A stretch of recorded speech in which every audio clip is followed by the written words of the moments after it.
Once upon a time, Tina Entwistle meets her Prince Charming, Louis Deleon. They were going to always love each other. There was no doubt about that. Coming down that aisle with that smile on her face, she was really happy. But this fairy tale becomes a nightmare in an instant. I have this sick gut feeling something's not right. It was a fast and extremely violent attack. This cannot be happening. It was unreal. For this couple, the honeymoon is over.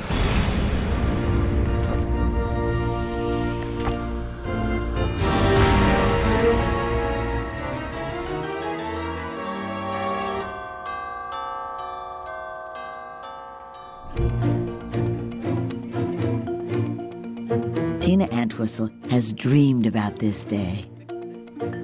It's her day, finally. She's 30, a single mom, with the experience of tough times and bad relationships that single moms sometimes have. When you're a single mother, your life is so hard. It's so easy to have a rescue fantasy, the thought that some Prince Charming is going to come in and make everything just a little better. Tina has found her Prince Charming, and today they'll marry. It's cool outside in Port Jervis, New York. But inside, the church is full of warmth as the bride drifts along to meet her groom. To see her coming down that aisle with that smile on her face, I knew she was really happy. Welcome, family, friends, and loved ones. She cried the whole entire time. Even when they were at the altar and they were saying their vows, she was crying. You know, she was just happy. I do. Tina's fallen for the boy next door, literally. She's marrying her handsome neighbor, Louis Deleon. Tina's relationship with Louis was built on love. She believed, like fairy tales, that this man's gonna come and whisk her away. And I guess that's what her fairy tale was about, finding happiness. You may kiss the bride. But just a few hours later, at Tina's house, things take a very dark turn. That night, about maybe 1, 2 o'clock in the morning, I heard a bunch of screaming and yelling. I looked out and I seen all kinds of people. I mean, there was a lot of people out on the street. A 911 call comes in at 1:01 a.m. I said, we need somebody at 10.5 First Street. I said, I'm not really sure what happened. In the chaos, nobody's sure of anything. Soon, the little white house on the quiet dead-end street is awash in blue and red.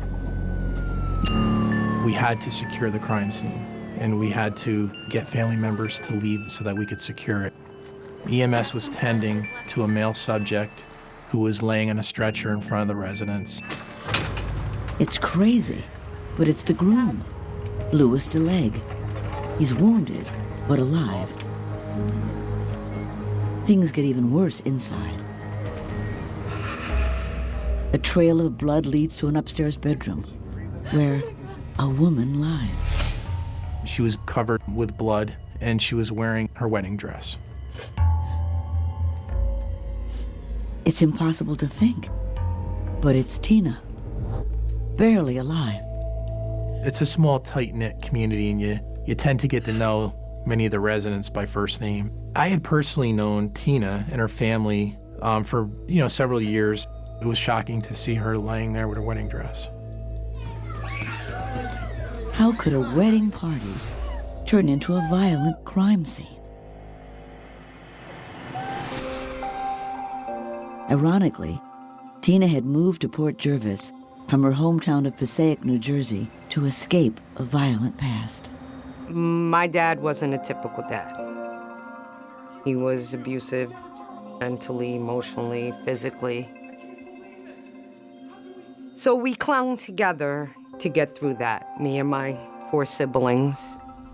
Tina was able to find calm in the storm of her hostile environment through the love of her siblings. You know, they all were in this together, but they stuck together, they supported each other, and they consoled each other. She carves out a new home in the rural New York town.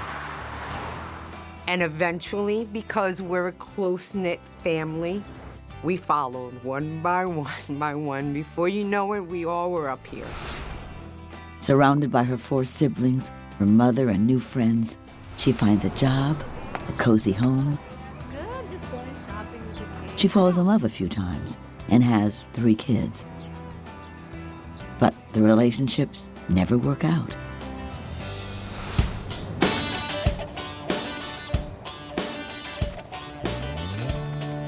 That is until Louis Deleon moves in next door.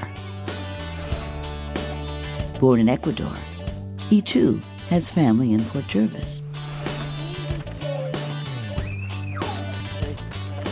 Can you help with that? No, we're good. And he would often see her dragging the garbage cans out or shoveling her sidewalk, and he always offered to help. But Tina is very independent. She didn't want help. She was in the midst of building Tina's life with her children, without no men involved, none of that nonsense, and she was doing fine. It's hard for a woman who's been in so many abusive relationships to trust, to accept love, accept kindness, and know that that's okay. Still, she notices how sweet Louis is with her kids. He doesn't have any of his own and loves spending time with them. What are you doing over there? Nothing. They take trips to the zoo, to ball games, to the beach. What's the whole commotion out here? Checking somebody out? No. Like Tina, Louis is all about family. Looking at this little cutie up there, I guess. She kind of said, wow, you know, you don't find a lot of men who want to be bothered with somebody else's children. I think that's what made Louis grow on Tina. Because Tina always said, if my children like him, then he has to be a decent person. And the children loved Louis. They loved him. At first, this scared her, because this can be very unfamiliar, this kind of kindness. But eventually, she warmed to him. Slowly, Louis wiggles his way into her heart. You want to go for a walk?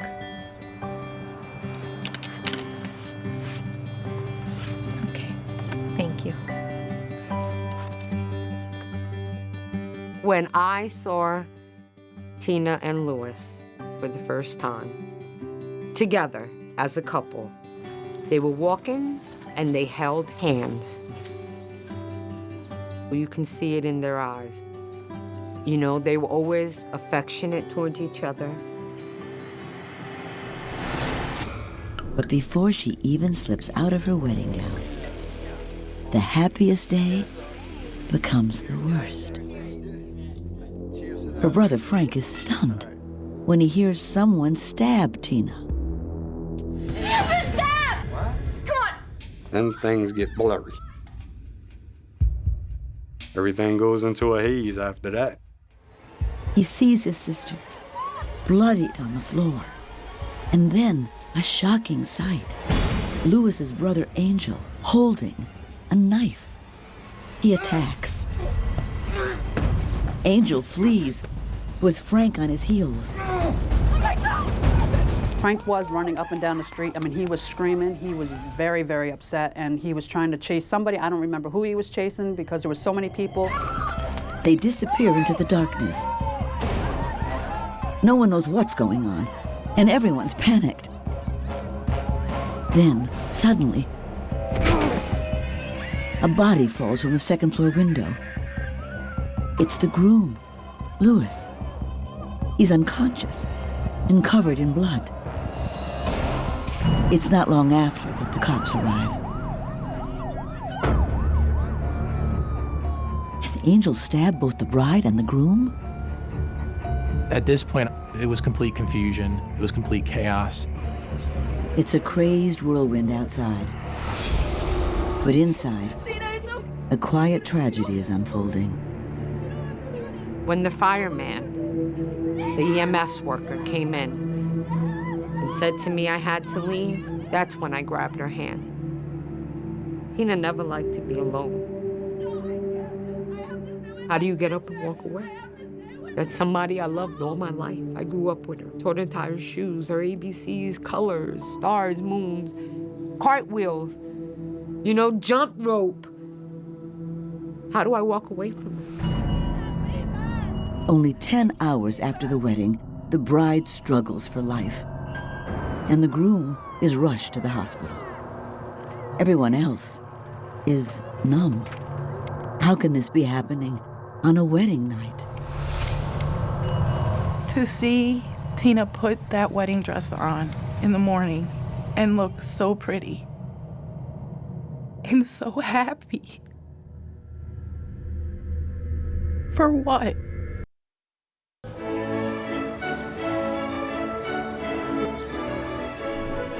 On the happiest day of Tina Entwistle's life, she exchanges vows with the man she loves, Louis Deleon, the father of her newborn daughter. Do you promise to love, honor, Everything is perfect until the unthinkable.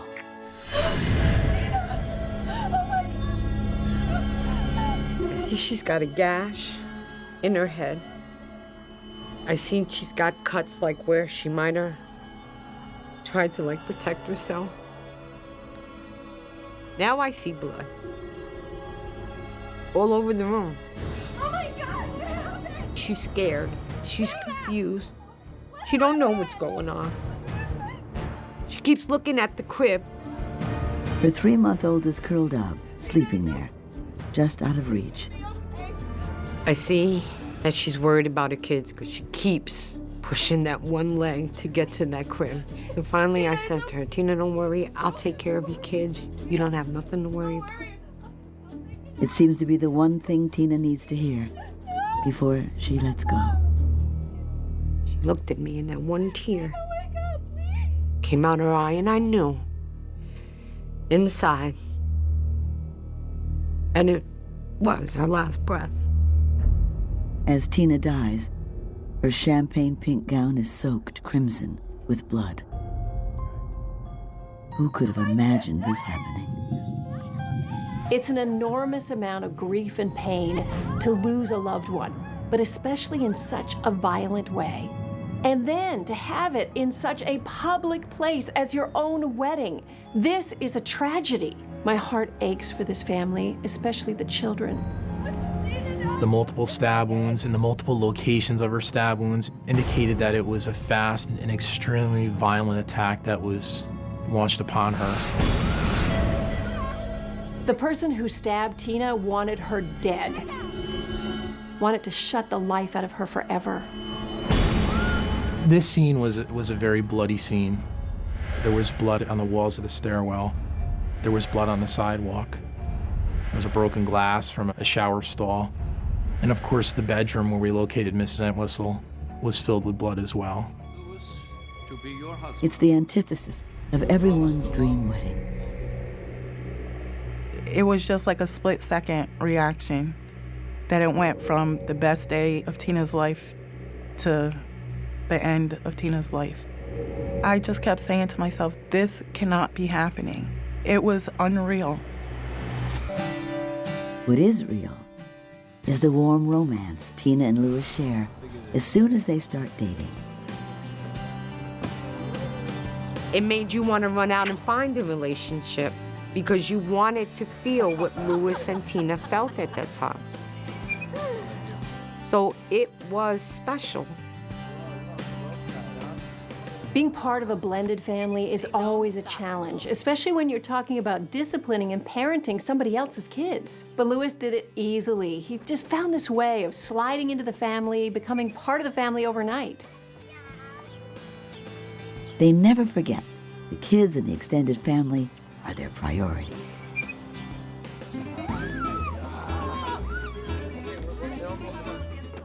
Tina would always want to be around the kids, you know. Tina threw all kinds of pool parties. She was very boisterous. And she lived life. And that's how it was. It was like she would just get us all together and we would have fun.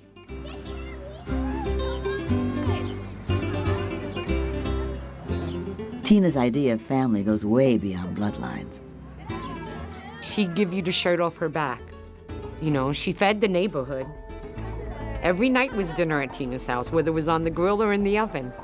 Tina always made sure of that. On Valentine's Day 1997, after dating 2 years, Louis pops the question. Tina, will you marry me? Of course. Louis did everything to assure Tina that he was safe, that he would protect her, she could trust him. He was finally the good guy for Tina. They soon learn they're pregnant. They were ecstatic. Louis didn't have any children, so this was going to be his first. Tina already had children, but because this child was made from love, because there was love there, she was ecstatic. He wasn't the perfect man. He had his flaws, but he was a good man with a good heart. And that's what Tina was looking for. But now, she's dead, and he's injured, and their families are desperate to know who did this. We found the weapon located in a recyclable trash bin, which was located next to the residence. Who dumped it there?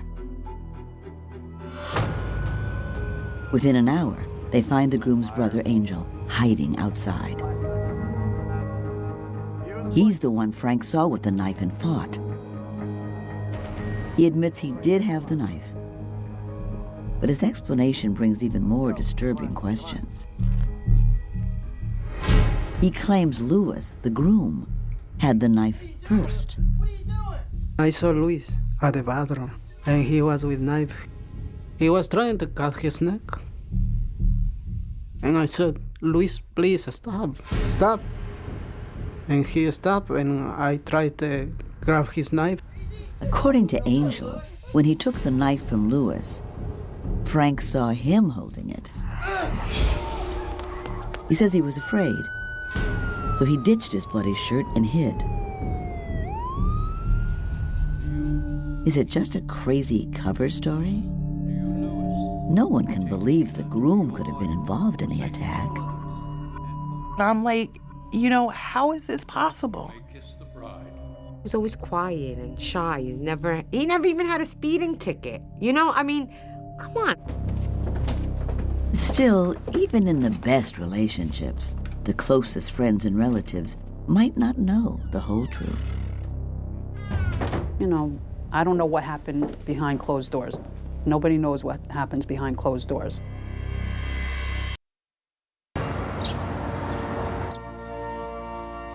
Tina Entwistle is killed on her wedding night, next to the crib where her newborn daughter is peacefully sleeping.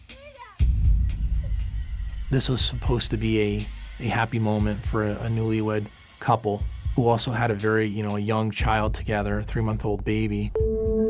All of Tina's kids are in the house, close to her as always. Nice and quiet in here, okay, guys? Here. They don't know it yet, but their mother is gone. Mommy's with the grown-ups, okay? Tina had moved to Port Jervis so her kids would be surrounded by natural beauty, not violence. The irony is sickening. A place where she found peace and tranquility is a place where she found her death. It's the first murder in Port Jervis in over 3 years, so it hits everyone hard. Observing the victim, deceased, lying there in her wedding dress and her young newborn child laying asleep, next to her in the crib, it was very distressing to see that. Wedding guests tell police what happened after the reception.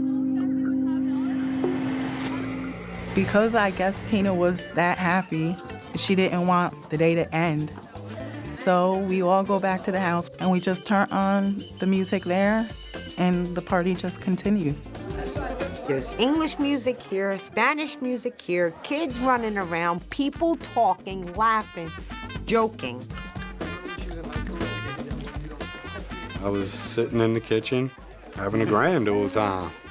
As far as I know, everything is beautiful. Everything's beautiful. It's the one day Tina should be selfish. But Tina's always thinking of others, so she spends part of her wedding night trying to play matchmaker. Tina's best friend, Mary, apparently thought Lewis's cousin was good looking.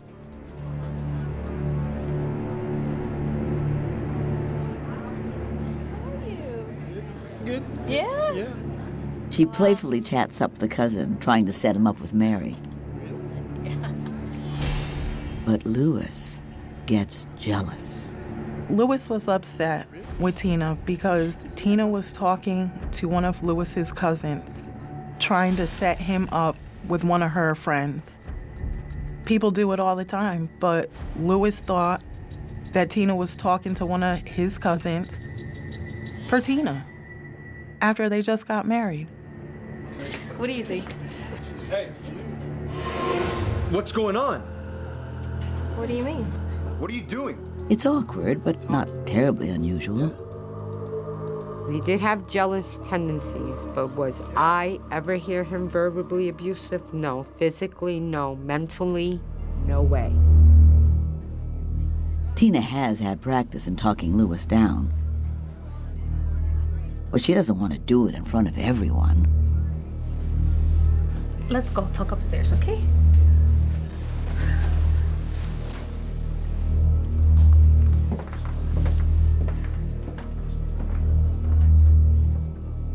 I saw Tina go into the bedroom with Lewis, and she didn't look happy anymore.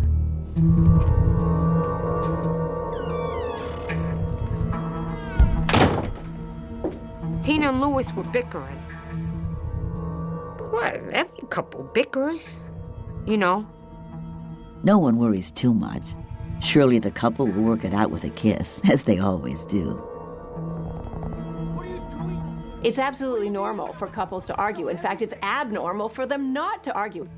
Because what is a couple and what's a relationship? People, two sets of needs coming together, and ultimately, there are going to be a few clashes.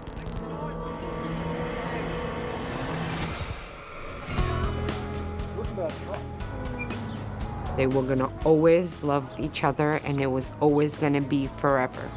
There was no doubt about that. And everybody who saw them or knew them knew Tina and Lewis was meant to be always and forever.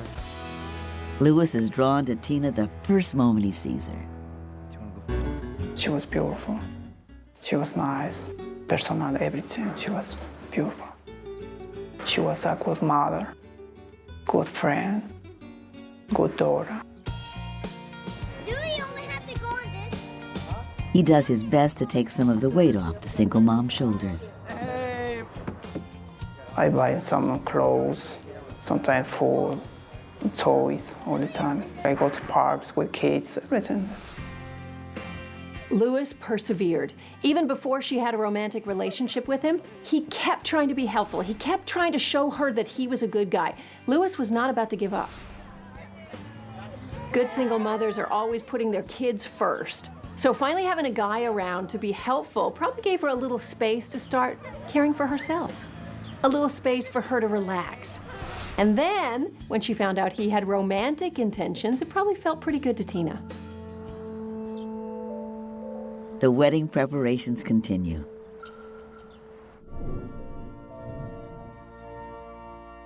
Tina doesn't want to walk down the aisle wearing white. She's had kids and treasures tradition. It's a mark of her sweet, old-fashioned humility. So she decided champagne pink, because it's a mixture between pink and a mixture between gold.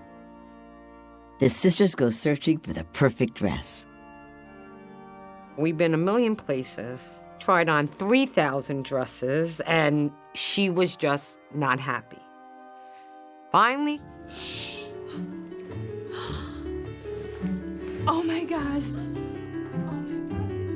she was like, this is the dress. And when she turned around to show me, and I seen her body just like glow, I was like, Tina, you're right, you found the dress. It was lace. And she had all kind of embroidery in the front. It came like tight here, and a little bell. Tina looked amazing in it. In that moment, everything seems to be falling into place for Tina. But 10 hours into her marriage, she's arguing with her new husband in their room. Is this something beyond normal jealousy? I have this sick gut feeling something's not right. Look at my mother, I look at my sister. Where's Tina? We all sense something. It's that sixth sense. When they say women have that, we do have that. Tina and Louis are in the bedroom, and we hear all this banging. Lisa tries the bedroom door, but it won't open. She knows her sister never locks her room. Something's definitely wrong. So I'm banging on the door, banging on the door, banging on the door.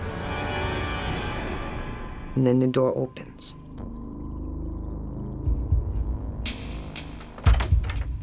She's the first one inside. As Louis's brother Angel has claimed, the groom has the knife. I see him standing in the doorway of the bathroom. I see the blood on his white shirt, and I see the knife in his hand. Oh my God, what happened? Lisa and Belly Lynn try their best to save Tina. There's so many cuts, like all over her body. I can't possibly try to cover them all and stop them from bleeding. The shocking secrets surrounding the vicious attack are about to unfold. In an instant, horror takes over the joyful life that Tina Entwistle has carefully built for herself and her kids.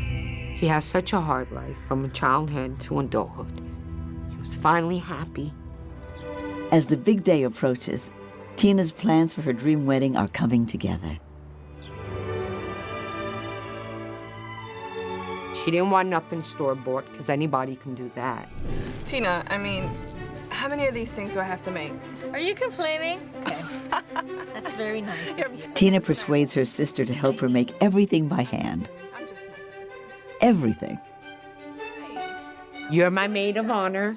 You will sit here with me, Lisa, and you will help me do this. And I'm like, oh, God. But we did. Many bottles of wine. Laughing, joking, talking about the wedding. She was literally, with her hands, fashioning a new life for herself. And she was doing it with the other women in her life who supported her, the women who are helping her make this a perfect wedding day. But her sister starts to get the feeling that despite what everyone sees as a perfect relationship on the surface, something just seems off. I said, are you sure you want to do this? You know, you can back out of this at any time that you want. You're not obligated to marry that man. But she didn't back out. Whatever's going to be is going to be, she would say. Her friend Billie Lynn has always had her doubts. It's a bad thing to say that Tina was a really good friend of mine, but when it came to this guy, it just wasn't my cup of tea, I guess. Louis always struck me as like he was just trying to hide something or gain something. Tina, it's not too late to change your mind. No, you shouldn't be ashamed if you do. I asked Tina if she knew what she was getting into, and she said yes. No, it's gonna be okay. I'll be fine.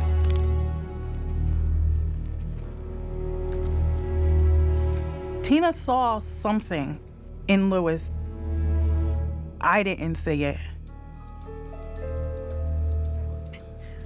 Can you believe that? And they have noticed, although Louis has never been violent, he has shown a jealous side. We're sitting on the porch, and some guys are walking up the street, and you hear voices. The natural thing to do is to look. Not that you're looking at the men or the boys or whatever, but you hear voices, you look. She'd look, and he'd be like, oh, what are you looking over there for? You looking at the men? You like those guys? What are you talking about? No. Usually, everyone laughs these moments off. But now, there's some doubt. Was Lewis's jealousy an ominous red flag? One of the most dangerous places for a woman to be is in the arms of a jealous man. And I know young girls sort of laugh this off, oh, he's just jealous. No, but they don't understand the psychological forces beneath this. This person could have a passionate attachment disorder and try to completely control her and do anything to keep her near, and always worry that somebody or something could take her away. And this could be really dangerous. But Tina believes it'll all be okay. Especially when she gives birth to Jessica on January 11th, 1998, delighted to be a mommy again. The couple sets March 28th as their wedding date. Tina's dream for her wedding was to have her family present, to make it short, sweet, and simple. And that's what Tina got.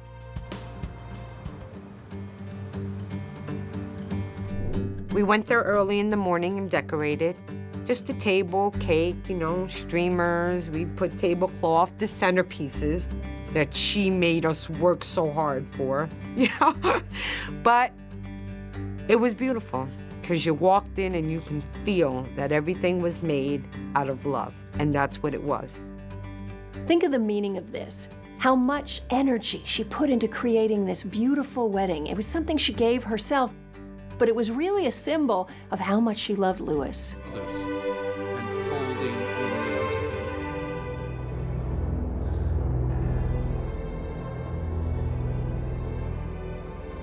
In their vows, Lewis promises to love and protect Tina forever. Did he take his vow of protection too far?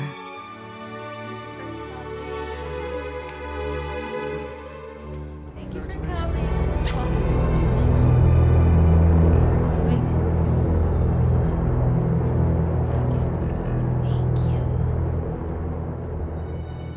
We leave the church and we go to the reception hall.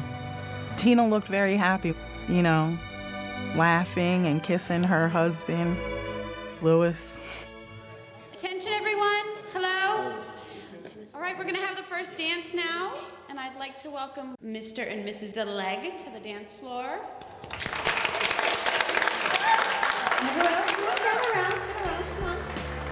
Surrounded by family and friends, Lewis guides Tina in their first dance as husband and wife.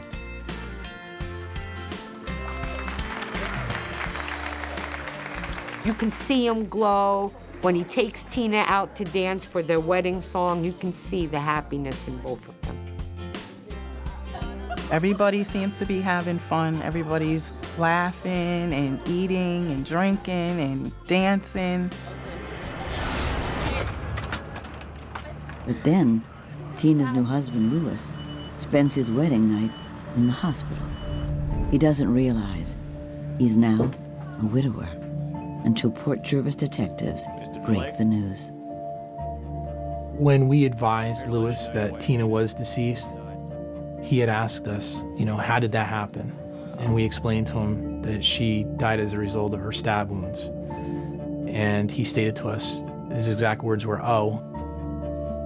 And at that point, he remained pretty quiet and just emotionally flat.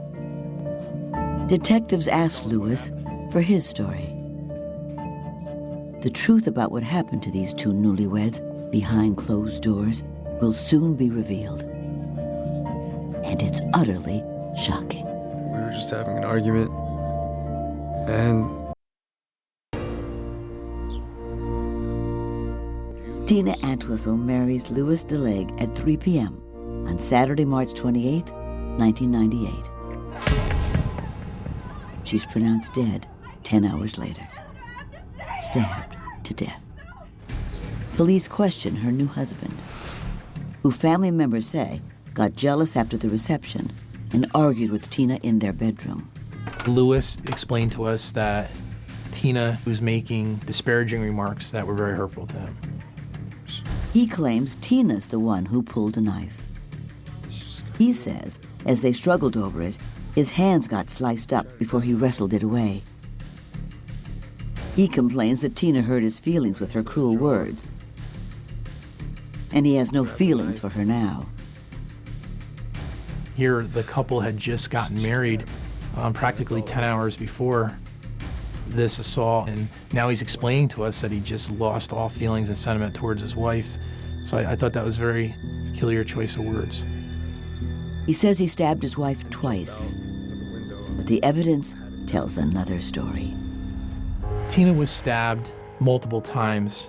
She had injuries consisting of stab wounds to the top of her left breast and underneath her left breast. She had a stab wound to her eye. She had lacerations on her face. She also had a stab wound on her lower abdomen and a stab wound on her back by her shoulder area. My sister suffered.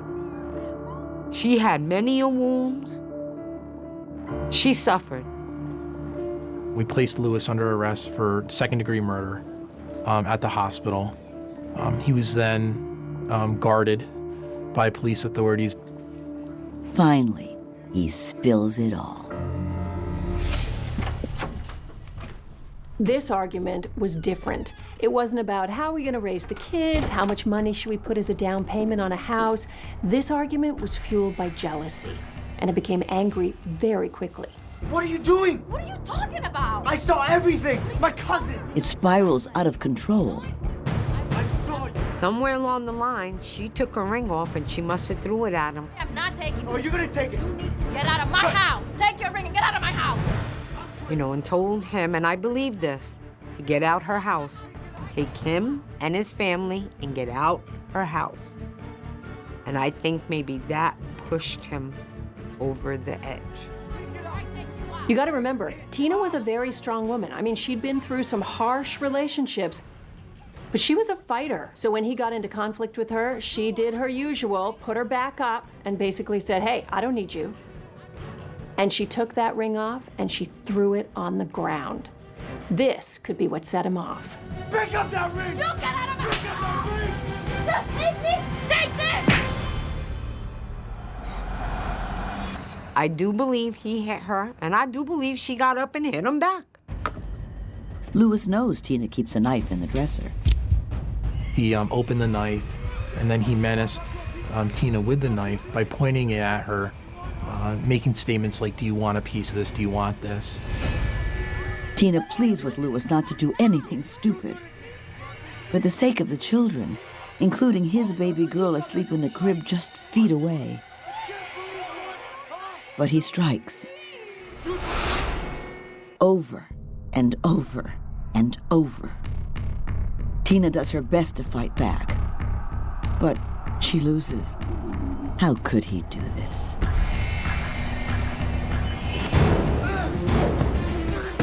As Frank and Angel struggle with the knife, Lewis flees like a coward out the bathroom window. Tina gave that man a fight for his money, and he had the weapon. She fought for her life. The family buries Tina on April 1st, 1998. Her eulogy delivered by the same pastor who officiated at the wedding just 4 days before. It's just, you can't even read it in a storybook, you know? It was just the same people that you saw at the wedding laughing and picking on each other and making fun of everybody. You see the same people 3 or 4 days later, and they can't stop crying. When it first happened, I couldn't get up. I'd get up and I'd take a breath and I would feel like I didn't have that right. That I shouldn't be taking that breath because she couldn't take one.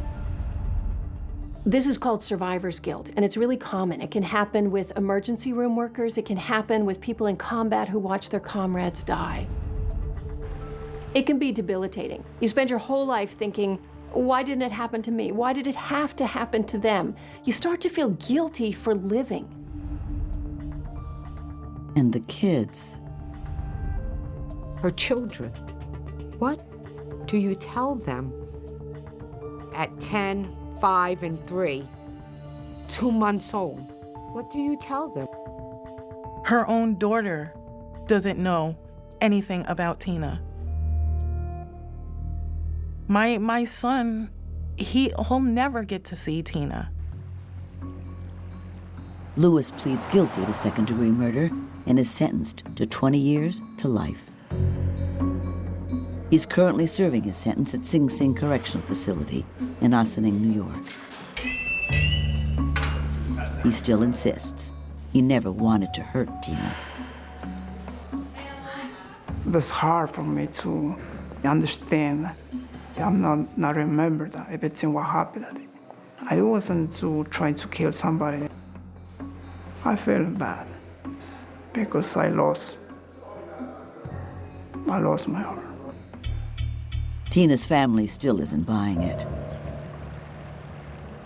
They're happy he has to live with what he did forever.